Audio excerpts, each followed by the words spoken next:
बाबू पवार राहणार नांदणी तालुका शिरोळ जिल्हा कोल्हापूर यांनी भरत बँक या ठिकाणी काढलेल्या कर्जाचा डोक्यावर बोजा व शेतातील महापुरामुळे झालेल्या पिकांचे नुकसान पाहून आपल्या शिरडोन हद्दीतील शेतामध्ये आत्महत्या केली।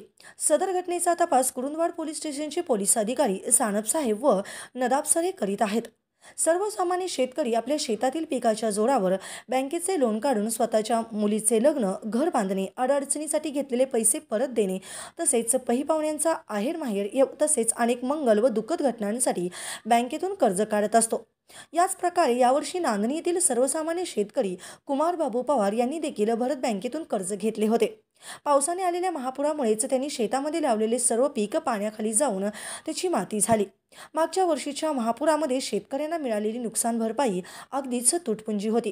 त्याचा अनुभव सर्वच शेतकऱ्यांनी घेतला होता। त्यामुळे बँकेचे कर्ज कसे फेडायचे तसेच येणाऱ्या कालावधीमध्ये शेतातील पाणी पूर्णपणे आटल्याशिवाय दुसरे पीक घेता येत नाही, या सर्वच गोष्टीचा विचार करून त्यांनी आपले जीवन संपवण्याची चर्चा आसपासच्या परिसरात होताना दिसतेय।